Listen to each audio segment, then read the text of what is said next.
السلام علیکم ورحمۃ اللہ وبرکاتہ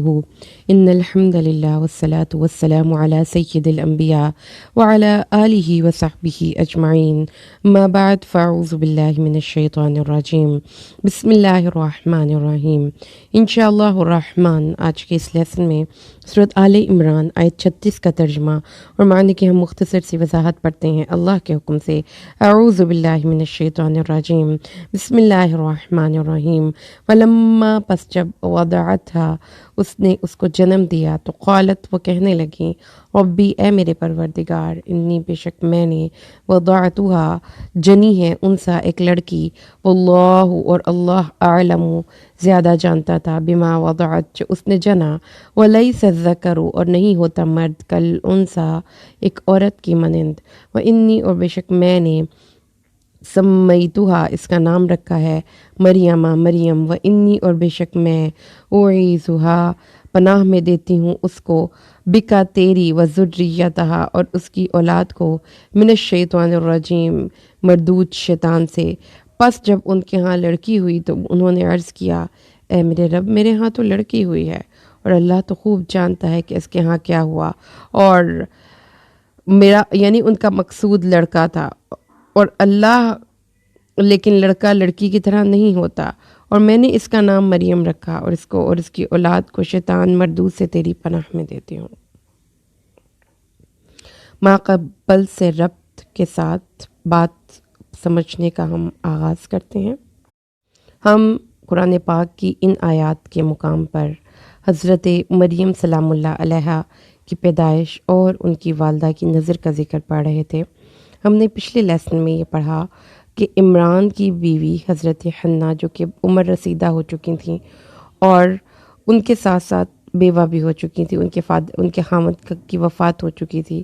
تو اللہ نے ان کو اس بڑھاپے میں ایک اولاد سے امید لگائی۔ جب انہوں نے یہ امید اپنے دل میں محسوس کی تو انہوں نے پھر اللہ تبارک و تعالیٰ کے اپنے دل میں اللہ سے ایک نظر مانی، اور اس نظر میں انہوں نے یہ دعا کی کہ یا اللہ اگر میرے ہاں اس امید پر انہوں نے نظر مانی کہ میرے ہاں بچہ لڑکا پیدا ہوگا، لہٰذا انہوں نے یہ امید باندھی کہ اور یہ نظر کی کہ اللہ تعالیٰ مجھے ایک اولاد دے تو میں اس کو تیری بیت المقدس کی خدمت کے لیے وقف کر دوں گی، کیونکہ یہ اس دور میں ایسی منتیں اور ایسی نظریں مانی جاتی تھیں جس میں کہ اللہ کے گھر کی خدمت کے لیے کچھ لوگ اپنے بچوں کو منتخب کر کے آزاد چھوڑ دیتے تھے اپنے کاموں کے لیے، اور ان کے دل میں یہ چاہت تھی، یہ خواہش تھی کہ بیٹا ہو۔ لیکن جب انہوں نے اپنے بچے کا وضع حمل کیا تب اس وقت وہ ایک طرح سے یہ جو اگلی آیا ہے نا انی وضعتها انثى، یہ ایک حیرت کا ان کا یعنی کہ ڈس اپوائنٹمنٹ ہوئی ان کو کہ یا اللہ یہ تو لڑکی ہو گئی، ہو مطلب وہ جو امید رکھ رہی تھی نا کہ بیٹا ہوگا، تو وہ ان کی امید جب بچے کو انہوں نے جنم دیا تو وہ امید ٹوٹی۔ تو اب ہمیں جیسا کہ قرآن پاک میں اللہ نے 15ویں سپارے میں کہا ہے کہ وَلَقَدْ صَرَّفْنَا فِي هَذَا الْقُرْآنَ مِنْ كُلِّ مَثَلٍ، قرآن میں ہر ایک چیز جو اس دنیا میں قیامت کے دن تک ہونے والی ہے نا اس کی مثال ہے، صرف آپ ان کو ڈیکوڈ کریں اور باتوں کو سمجھیں۔ تو اب ہمیں یہاں پر سب سے پہلے تو وہ لوگ جو ہمارے معاشرے میں اولاد نرینہ کے لیے بہت زیادہ ان کے دل میں چاہت ہوتی ہے، اور ایک ہی سٹانس ہے ان لوگوں کا، جتنے بھی لوگ ہیں جن کا بیٹا نہیں تو وہ بہت زیادہ مطلب اس چیز کو لے کر بہت زیادہ فکر مند رہتے ہیں کہ ہماری نسل کا نام آگے نہیں چلے گا، ہمارا تو نام ہی مٹ جائے گا، نیست و نابود ہو جائے گا، بیٹے سے ہی تو نسل چلتی ہے، یہ اس طرح کی باتیں۔ قرآن پاک کے اس مقام پر سرپرائزنگلی وہ لوگ جن کی صرف بیٹیاں ہیں، خاص طور پہ آج میں ان سے ایڈریس کروں گی، اور خاص طور پہ ان لوگوں سے جو اپنی بیٹی کو بیٹے کے برابر نہیں سمجھتے، اور جو یہ سمجھتے ہیں کہ جو کام بیٹا کر سکتے بیٹی نہیں کر سکتی، یا ہمارا نام آگے بیٹا چلائے گا، یا ہماری نسل آگے بیٹے سے چلے گی، یا وہ ہمارے خاندان کا ایک نام رکھے گا۔ اللہ نے حضرت مریم سلام اللہ علیہا کی پیدائش کا واقعہ بیان کر کے اس بات کی تردید کر دی کہ بچہ بیٹی ہو یا بیٹا ہو، اس کے وجود سے اس کے والدین کا نام بھی آگے چلتا ہے اور نسل بھی آگے چلتی ہے۔ حضرت مریم وہ واحد خاتون ہے جن کے نام سے، ایک عورت کے نام سے سورۃ قرآن پاک میں نازل ہوئی ہے۔ اور آپ دیکھیں تو حضرت مریم کے علاوہ قرآن پاک میں کسی بھی عورت کا ذکر مردوں کے ساتھ یا انبیاء کے ساتھ نہیں کیا گیا۔ سورۃ انبیاء میں اللہ نے تمام نبیوں کا ذکر کرتے ہوئے اس سلسلہ کلام میں حضرت مریم علیہ السلام کا ذکر کیا ہے، تو جس سے یہ بات بہت واضح طور پر سمجھ میں آ جاتی ہے کہ بیٹا یا بیٹی ہونا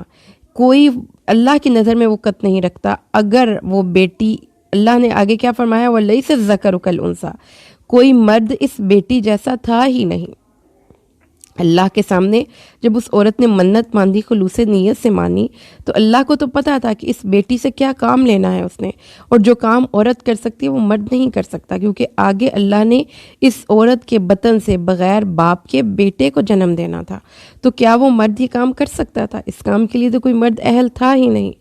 بچے کی جو مرضی دنیا کے مرد کر لیں، وہ ایک بچے کی تخلیق نہیں کر سکتے، وہ ایک نئی زندگی کو جنم نہیں دے سکتے، اور یہ کام اس خاتون سے لینا تھا، اس چھوٹی بچی جس کا نام پھر ان کی والدہ نے مریم رکھا۔ یہ آپ سمجھ لیجئے کہ اس دور میں، آج کے دور میں بھی قرآن پاک ریلیونٹ ہے میری اور آپ کی سچویشن میں۔ ہر وہ خاتون، ہر وہ مرد، ہر وہ عورت جو یہ سوچ کر پریشان رہ رہی ہے کہ یہ تو میری بیٹیاں ہیں، بیٹیوں سے تو نسل آگے نہیں چلتی، وہ ایک دفعہ ضرور حضرت مریم اور ان کی والدہ کا واقعہ پڑھیں۔ ان کی والدہ جو خاتون، ان کی بیٹی جو خاتون، اور پھر ان سے حضرت عیسیٰ علیہ السلام کو جنم دے کر اللہ نے یہ چیز ثابت کی کہ جس سے چاہتا ہے اللہ کام لیتا ہے۔ اللہ کی نظر میں حضرت ہمارے پیارے نبی اکرم صلی اللہ علیہ وسلم کا نام آج تک دنیا میں نام نامی چلتا ہے، زندہ ہے اور زندہ رہے گا۔ آپ صلی اللہ علیہ وسلم کے بھی بیٹے نہیں تھے، وہ بہت بچپن میں فوت ہو گئے تھے، تو اللہ نے اپنے نبی کو کہا ما کان محمد ابا احد من رجالکم، تمہارے مردوں میں سے کسی کے باپ محمد صلی اللہ علیہ وسلم نہیں ہیں، ہمارے نبی بیٹیوں والے تھے۔ اور آپ صلی اللہ علیہ وسلم کی بیٹی حضرت فاطمہ الزہرا کے بیٹوں سے اللہ تبارک و تعالیٰ نے آگے آپ کا نام چلایا نسل، اور آپ صلی اللہ علیہ وسلم کے نام نامی کو دنیا کے کونے کونے تک لوگ لیتے ہیں، جانتے ہیں، سمجھتے ہیں۔ تو اس چیز کو اپنے ذہن سے نکال دینا چاہیے کہ بیٹے نسل آگے بڑھاتے ہیں۔ حضرت مریم کا واقعہ ہمیں اس چیز کی بڑے اچھے طریقے سے وضاحت کرتا ہے، جیسا کہ اس دور میں بھی لوگوں کے ذہن میں تھا کہ مسجد کی خدمت کے لیے صرف مرد ہی قابل قبول ہیں، اور مسجد کی خدمت صرف مرد ہی کر سکتے ہیں، کیونکہ عورت ایک طبعی طور پر نازک شخصیت ہونے کی وجہ سے، اور جو فطری اس کے ساتھ پابندیاں ہیں حیض اور نفاس کی، یعنی اس کو ڈیٹ آتی ہے، اس کی پیریڈز آتے ہیں، جس کی وجہ سے شاید وہ اس عظیم الشان کام کے اہل نہ ہو، لیکن اللہ نے اس واقعے کو سمجھا کر ہمیں بتایا کہ یہ نہیں ہے کہ عورت کچھ نہیں کر سکتی، اس عورت کو اللہ نے خود منتخب کیا۔ اور اگر آپ قرآن پاک کو صرف فیمیل کیریکٹرز کو، عورتوں کے کیریکٹرز کو پڑھنے کے لیے، دیکھنے کے لیے پڑھتے ہیں، تو آپ کو یہ بات بڑے اچھے طریقے سے سمجھ میں آئے گی کہ قرآن پاک میں عظیم الشان انبیاء کے ساتھ ان کی عورتوں کا ذکر موجود ہے جو کہ ان کی زندگی میں کلیدی رول پلے کرتی رہیں۔ حضرت موسیٰ علیہ السلام کا واقعہ آپ سورۃ القصص میں جا کے آپ پڑھیں تو آپ یہ چیز سن کر اور پڑھ کر حیران رہ جائیں گے کہ حضرت موسیٰ کی زندگی میں ٹرننگ پوائنٹ جب بھی آئے وہاں پر عورتوں نے بڑا اہم رول پلے کیا۔ جیسا کہ حضرت موسیٰ کو ان کی والدہ نے ایک صندوق میں بند کر کے دریا کی موجوں کے، سمندر کی برہم دریا کی موجوں کے سپرد کر دیا، تو اس کے پیچھے پیچھے کون چلی؟ ایک لڑکی، ان کی بہن۔ جب وہاں پر جا کر فرعون کے محل میں ان کو پکڑ لیا گیا، ان کو اٹھا کر محل میں لے جایا گیا، وہاں پر ان کی زندگی بچانے کا سبب کون بنی؟ آسیہ، جو کہ ایک فیمیل، ایک خاتون ہے۔ پھر جب حضرت موسیٰ مدین چلے گئے اور ان کو اپنی جان کا خطرہ تھا، ان کو کوئی پتہ نہیں تھا آگے کدھر جانا ہے، پھر وہاں پہ ان کی زندگی میں دو عورتوں نے ایک بہت اہم رول پلے کیا اور ان کو وہاں پہ رہائش مل گئی۔ حضرت یوسف علیہ السلام کی زندگی میں ایک بہت ٹرننگ پوائنٹ پہ ایک عورت نے ایک بہت نگیٹو رول پلے کیا۔ تو یہ چیز نہیں ہم جب قرآن کو سمجھ کے نہیں پڑھیں گے تو ہم یہ کہیں گے کہ عورت کو اللہ نے کوئی مقام نہیں دیا۔ قرآن پاک کو آپ اگر دھیان سے پڑھیں تو حضرت اسماعیل جس جگہ پر جا کر آباد ہوئے اور مکہ میں جہاں پر کوئی آبادی نہیں تھی، حضرت اسماعیل اپنی والدہ کے ساتھ حضرت ہاجر سلام اللہ علیہ کے ساتھ جا کر ادھر رہے، اور کتنے ان کی اولادوں سے اللہ نے پھر آخر الزمان نبی صلی اللہ علیہ وسلم کو دنیا میں بھیجا۔ تو حضرت اسماعیل کی نسل بھی ایک عورت کی قربانی سے چلی ہے۔ حضرت موسیٰ علیہ السلام کا واقعہ آپ پڑھیں تو اس میں بھی حضرت موسیٰ علیہ السلام کی زندگی بچانے میں ایک عورت کا بہت اہم رول ہے۔ اسی طریقے سے حضرت عیسیٰ جو کہ 3 بڑے بڑے جلیل القدر انبیاء ہیں، ان کے واقعات سٹارٹ ہی ایک عورت کی قربانی سے ہوتے ہیں، ایک عورت کے اہم رول سے ہوتے ہیں۔ اور لیکن یہاں پہ ایک اور بات جو ہمیں پتہ چلی وہ یہ ہے کہ نسلوں کو سنوارنے کی ذمہ داری جب ایک عورت کے کندھوں پہ ڈال دی گئی ہے تو پھر اس عورت کی عظمت ماں بننے میں ہی ہے۔ وہ عورت اس ذمہ داری کو ایگزمپٹ کر کے، اس ذمہ داری سے جی چرا کر اور دل کترا کر وہ ڈاکٹر بن جائے، وہ انجینئر بن جائے، وہ سائنٹسٹ بن جائے، وہ بہت بڑی پرائم منسٹر بن جائے، لیکن جو عظمت قرآن نے ایک عورت کو بحیثیت ایک ماں دی ہے، اس عظمت کا اس کی شان کا کوئی مقابل نہیں ہے۔ تو اس لیے اگر ہم نے اپنی شان کو بحیثیت ایک ماں سمجھ لیا تو پھر ہمیں اللہ نے ایک ایسا پیکج دے دیا، جیسے کہتے ہیں ریٹائرمنٹ پلان ہوتا ہے، ایک بہت اچھی سی جاب ہم کرتے ہیں تو اس میں ایک ریٹائرمنٹ پلان ہوتا ہے جس میں آپ کی ریٹائرمنٹ کے بعد بھی پینشن ملتی رہتی ہے، آپ کو پروویڈنٹ فنڈ ملتا ہے۔ لیکن اللہ نے ایک عورت کے لیے ایک کیسا پلان دیا کہ اگرچہ کہ وہ اس دنیا سے بھی چلی جائے گی تو نیکیوں کا سلسلہ ختم نہیں ہوگا، اس تربیت کی بنیاد پر جو اس عورت نے کی، حتیٰ کہ وہ اس دنیا سے چلے جانے کے بعد نسلوں میں وہ ایمان کو منتقل کر کے اگر جائے گی تو اس کا نام زندہ رہے گا۔ اس بات کو سمجھ لیں، قرآن پاک کے اس مقام پر اللہ نے عورت کی ایک رول کو بہت واضح طور پر سیلیبریٹ کیا ہے۔ اللہ تعالیٰ نے دنیا کو یہ بات سمجھائی ہے کہ عورت بحیثیت ایک ماں بہت بڑا رول ادا کر سکتی ہے۔ پھر جس لڑکی کو اللہ تبارک و تعالیٰ نے اس عورت نے اپنی منت مان کر اللہ کے حوالے کیا، وہ ایک بہت ڈیفرنٹ فیلڈ تھی اس وقت کے لوگ اس دور میں اس قسم کی فیلڈ میں عورت کا جانا ایک بہت اچنبے کی بات تھی، ایک بہت عجیب سی بات تھی۔ لیکن اللہ تبارک و تعالیٰ نے اس ماں کے جذبے کی قدر کرتے ہوئے اس کے لیے یہ انتظام پیدا کیا کہ اس کی بیٹی کو اس کام کے لیے منتخب کر لیا جائے جس کے لیے اس کی ماں کوشش کر رہی تھی، دعائیں کر رہی تھی۔ تو یہاں سے بھی ہمیں یہ پتہ چلتا ہے کہ مدرس کی جو دعا ہے اپنے بچوں کے بارے میں، جو ایک ویژن ہے، جو ایک سوچ ہے، وہ اللہ تبارک و تعالیٰ دیکھتا ہے اور اس کو پوری کرتا ہے۔ اگر کوئی ماں اپنے بچے کو دین اور دنیا دونوں کی فیلڈ میں آگے لے کر جانے کی دعائیں مانگتی ہے تو وہ یہ یاد رکھے کہ ماں کی دعا ہر صورت میں قبول ہے۔ اللہ اپنے بچے کے حق میں ماں کی دعا کو قبول فرماتا ہے۔ تو یہاں پر اس خاتون حضرت حنا کی intelligent, she was a really very intelligent lady، کیونکہ انہوں نے اپنی بیٹی کو جب جنم دیا تو جنم دینے کے بعد سب سے پہلے تو انہوں نے تھوڑی سی ڈس اپوائنٹمنٹ ہوئی کہ یہ بیٹی ہو گئی، انی وضعتها انثى وزرعتها انثى، یا اللہ یہ ایک لڑکی ہو گئی ہے، واللہ اعلم بما وضعت، اور ان کے خیال کے مطابق لیس الذکر کالانثى، یعنی اس کو اگر آپ اللہ کا ایک وہاں پہ کمنٹری پڑھتے ہیں تو اس میں ہمیں یہ ہوگا کہ اللہ نے فرمایا کہ جو کام اس عورت سے لیا جا سکتا تھا یا لیا جانا تھا اس مقام پر ایک مرد کر ہی نہیں سکتا تھا، کیونکہ اس کے بطن سے ایک نبی نے پیدا ہونا تھا۔ اور دوسری صورت میں اگر ہم ان کی والدہ حضرت حنا کا یہ جملہ سمجھیں تو حضرت حنا کا جملہ اس طریقے سے پھر ہم اس کو کنسیڈر کریں گے کہ ان کے خیال کے مطابق لڑکا زیادہ مضبوط ہوتا ہے، تو جس کام کی منت انہوں نے مانی تھی اس کے لیے زیادہ موزوں لڑکا تھا، لڑکی نہیں تھی۔ لیکن اللہ نے ان کی سوچوں کے خلاف ان کو ایک چیز عطا کی۔ ٹھیک ہے، اب یہاں سے بات بھی سمجھ لیجئے، sometimes we want achieve something in our life, کچھ چیزیں ہم اپنی زندگی میں اچیو کرنا چاہتے ہیں، ہم کسی گول کے لیے کوشش کر رہے ہیں، ہم کسی جاب کے لیے کوشش کر رہے ہیں، ہم کوئی کاروبار شروع کرنا چاہتے ہیں، ہم کسی دوسرے ملک میں جانا چاہتے ہیں، ہم کسی خاص اسپیسیفک فیلڈ میں جانا چاہتے ہیں، ہماری سوچوں کے برخلاف کوئی کام ہو جاتا ہے، ایسے ہی جیسے حضرت حنا کی سوچوں کے برخلاف لڑکے کی بجائے لڑکی ہو گئی۔ تو اللہ تعالیٰ نے آئندہ آنے والے سالوں میں یہ ثابت کیا کہ یہ لڑکی ہی اس وقت بیسٹ آپشن تھی۔ اگر آپ مثال کے طور پر اگر آپ کو اپنی اگزامپل دوں، بہت بچپن میں میرا دل مجھے تھا کہ میں ڈاکٹر بنوں، لیکن اب اگر اللہ نے مجھے ٹیچر بنایا تو مجھے یہ لگتا ہے کہ یہ کام اس سے بہت بہتر اور میری نیچر کے بالکل مطابق ہے،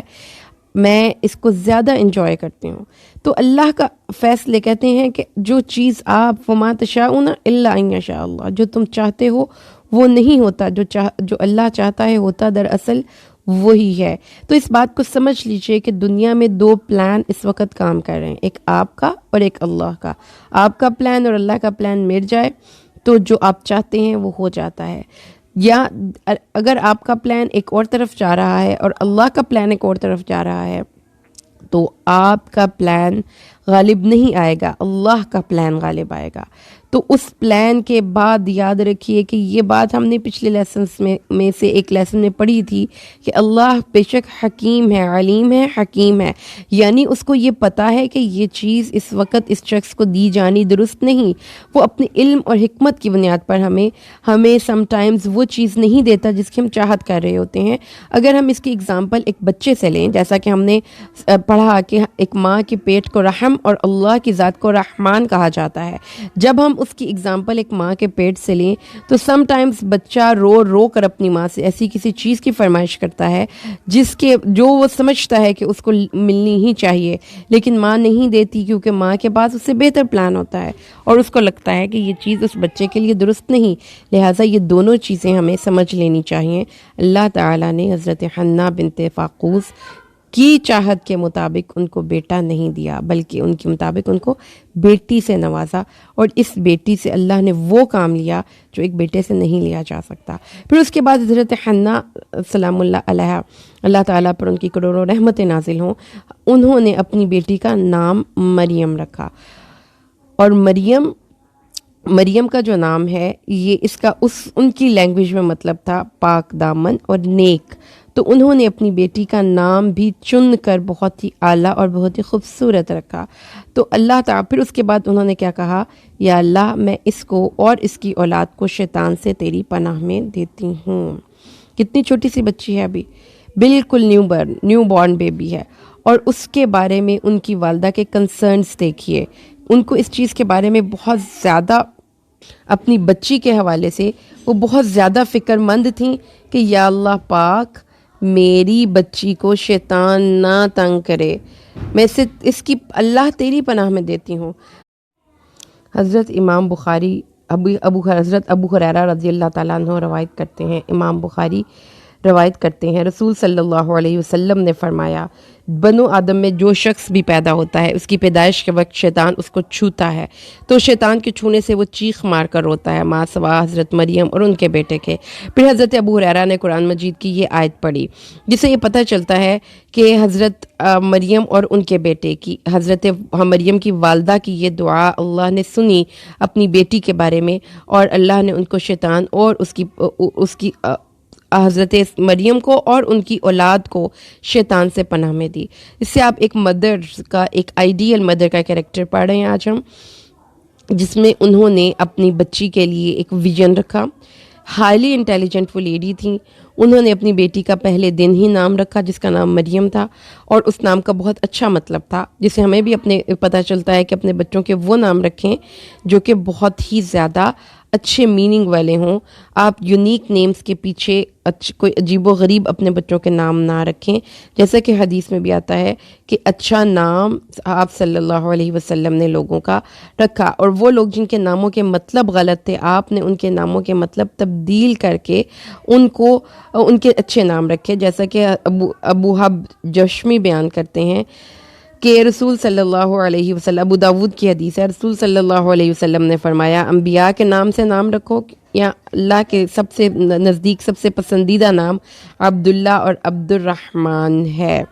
قیامت کے دن تمہیں تمہارے ناموں سے اور تمہارے باپوں کے ناموں سے پکارا جائے گا، لہٰذا اچھے اچھے نام رکھو۔ اور اس کے ساتھ ساتھ ہمیں یہ پتہ چل گیا کہ جب بچہ پیدا ہوتا ہے تو اس کی طرف سے عقیقہ کیا جانا چاہیے اور اس کی گندگی دور کرنی چاہیے۔ رسول صلی اللہ علیہ وسلم نے صحیح بخاری کی حدیث نمبر 1381 ارشاد فرمایا، حدیث میں رسول صلی اللہ علیہ وسلم ارشاد فرماتے ہیں کہ لڑکے کی طرف سے عقیقہ ہے، اس کی طرف سے خون بہاؤ اور اس کی گندگی دور کرو۔ اسی طریقے سے حضرت کرز بیان کرتی ہیں کہ انہوں نے رسول صلی اللہ علیہ وسلم کی طرف سے عقیقے کے متعلق سوال کیا تو آپ نے فرمایا کہ لڑکے کی طرف سے 2 بکریاں اور لڑکی کی طرف سے 1 بکری، اور اس میں کوئی حرج نہیں کہ وہ نر یا مادہ ہو۔ یہ ترمذی کی صحیح حدیث ہے۔ سمرہ بیان کرتے ہیں رسول صلی اللہ علیہ وسلم نے فرمایا کہ ہر بچہ اپنے عقیقے کے بدلے میں گروی ہے۔ ولادت کے 7ویں دن اس کی طرف سے وہ عقیقہ ذبح کیا جائے، اس کے نام رکھے جائے اور اس کے بال مونڈے جائیں۔ اور اگر آپ کے پاس اتنے پیسے نہیں کہ آپ مینڈھے یا بکرے ذبح کریں تو آپ اس بچے کی طرف سے کچھ نہ کچھ صدقہ کر لیں، کچھ بھی صدقہ جو آپ کو کیا جا سکتا ہے، کیونکہ عقیقہ سنت ہے، عقیقہ واجب نہیں ہے۔ اس کے علاوہ یہ ہے کہ اگر بڑے ہو جائیں تو بھی ہم عقیقہ، مطلب چھوٹے بچپن میں اگر عقیقہ نہیں ہوا، بڑے ہو کر بھی عقیقہ ہو سکتا ہے، جیسا کہ رسول صلی اللہ علیہ وسلم نے مکہ سے آ کر مدینہ میں اپنا عقیقہ خود کیا۔ آپ نے حسن اور حضرت حسین کی طرف سے 2 مینڈھے ذبح کیے۔ اب فاطمہ بنت علی بن حسین سے روایت ہے کہ حضرت محمد بن علی بن حسین سے روایت ہے کہ حضرت فاطمہ بنت رسول اللہ نے حضرت حسن اور حضرت حسین کے بالوں کے ہم وزن چاندی صدقہ کی۔ اور اس طریقے سے آپ نے، حضرت انس بیان کرتے ہیں کہ آپ نے اعلان نبوت کے بعد اپنا عقیقہ خود کیا۔ تو اس سے آپ کو عقیقہ بھی دینا اور گٹھی دینا، یعنی کہ بچے کو کوئی بھی میٹھی چیز جب وہ پیدا ہوتا ہے اس کو کوئی اس کا میٹھی چیز اس کو دے دی جائے، یہ بھی آپ دے سکتے ہیں۔ حضرت فاطمہ نے جو عقیقہ کیا تھا اس میں رسول صلی اللہ علیہ وسلم نے حکم دیا تھا کہ اس کی 1 ٹانگ دائی کے پاس بھیجی جائے اور اس کی کسی ہڈی کو نہ توڑا جائے، اور اس کے علاوہ یہ بھی کہا جاتا ہے کہ ہڈیوں کو نہ توڑا جائے اور نہ ہی سر کو، اور بچے کو نہ اس کے خون میں لتھیڑا جائے۔ بچے کا دن نہ 7ویں دن نام رکھا جائے، اس کا عقیقہ کیا جائے اور اس کا سر مونڈا جائے، بیٹے کا ختنہ کیا جائے۔ تو ہمیں سمجھ میں آ گئی۔ انشاءاللہ اسی ٹاپک کو ہم نیکسٹ لیسن تک کنٹینیو کریں گے۔ اللہ سے دعا ہے اللہ ہمیں قرآن پاک کو سمجھ کر پڑھنے کی توفیق عطا فرمائے، آمین۔ بارک اللہ لی ولکم بالقرآن الحکیم ونفعنی وإیاکم بالآیات والذکر الحکیم۔